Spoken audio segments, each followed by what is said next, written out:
So then, here's the drama.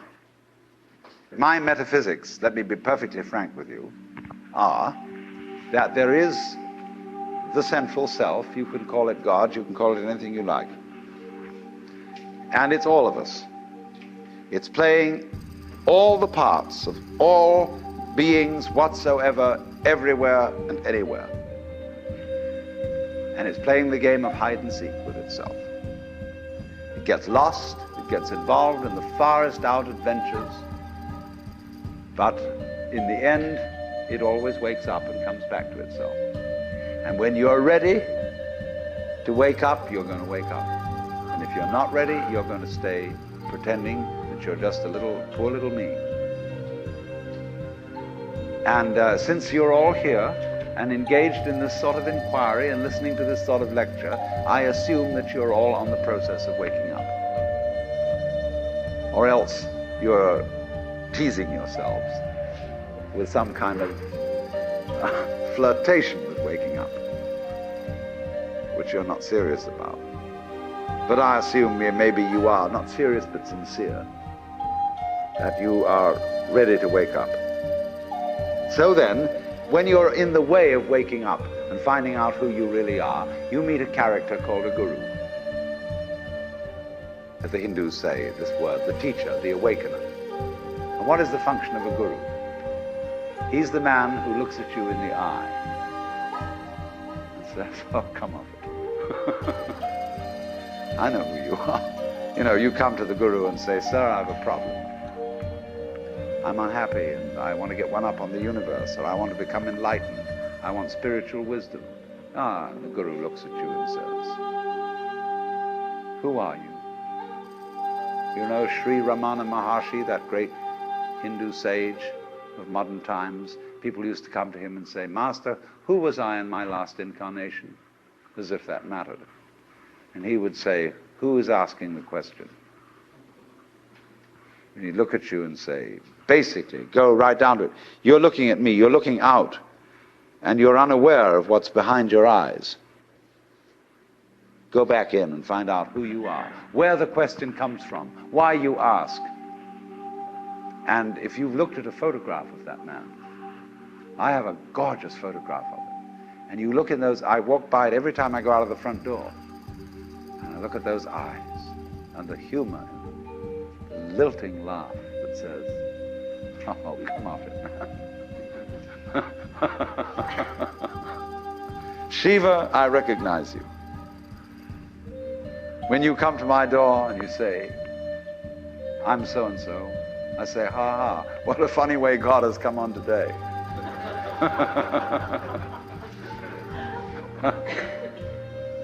There are all sorts of tricks, of course, that gurus play.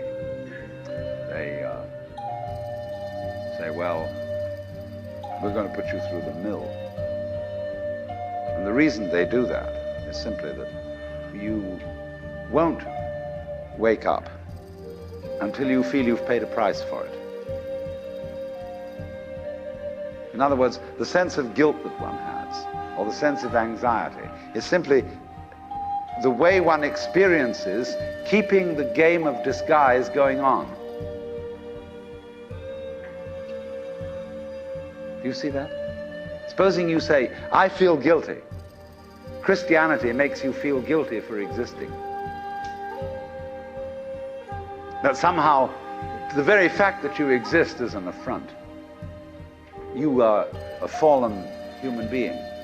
I remember as a child when we went to the services of the church on Good Friday, they gave us each a colored postcard with Jesus crucified on it. And it said underneath, this have I done for thee, what doest thou for me? You know, you felt awful. You had nailed that man to the cross. Because you eat steak, you have crucified Christ. Because you killed the bull. And after all, you depend on it. Mithra, it's the same mystery. And what are you going to do about that? This have I done for thee, what doest thou for me? You feel awful that you just exist at all. But that sense of guilt is the veil across the sanctuary. Don't you dare come in. In order to, in all mysteries, when you're going to be initiated, there's somebody saying, don't you come in. You've got to fulfill this requirement, and this requirement, and this requirement, and this requirement, then we'll let you in. And so you go through the mill. Why? Because this is, you're saying to yourself, I won't wake up until I feel I deserve it. I won't wake up until I've made it difficult for me to wake up. So I invent for myself an elaborate system of delaying my waking up.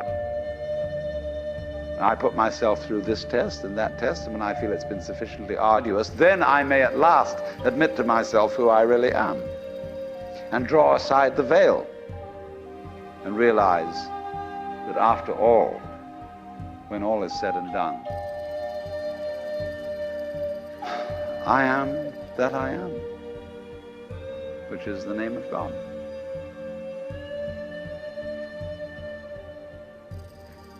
And when it comes to it, that's really rather funny.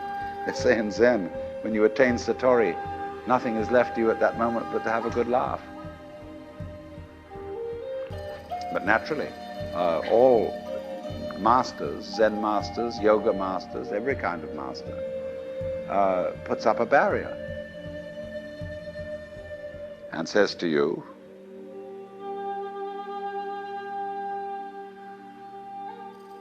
he simply plays your own game. We say anybody who goes to a psychiatrist ought to have his head examined. Because when you go to a psychiatrist, you define yourself as somebody who ought to have his head examined. Same way, the Zen masters say anybody who studies Zen or comes to a Zen master ought to be given 30 blows with a stick. Because he was stupid enough to pose the question that he had a problem. But you're the problem. You put yourself in this situation.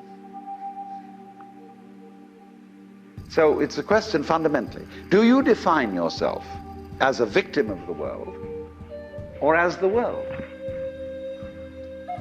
You can define yourself. You see, if you identify you with what you call the voluntary system of the nerves and say, only that's me, and that's really a rather limited amount of my total performance, what I do voluntarily, then you've defined yourself as the victim in the game.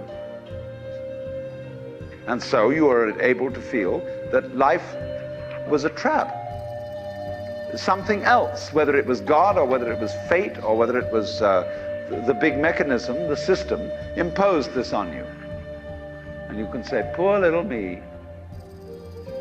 But you can equally well, and with just as much justification, define yourself not only as what you do voluntarily, but also what you do involuntarily. That's you too. Do you beat your heart or don't you? Or does it just happen to you? And if you define yourself as the works, then nobody's imposing on you. You're not a victim. You're doing it. Because you can't explain how you do it in words, because words are too clumsy. And it takes too long to say. You get bored with it. But actually, then you can say, with gusto, I am responsible for this life. Whether comedy or tragedy, I did it. And it seems to me that that is a basis for behavior and going on, which is more fundamentally joyous and profitable and great than defining ourselves as miserable victims or sinners or what have you.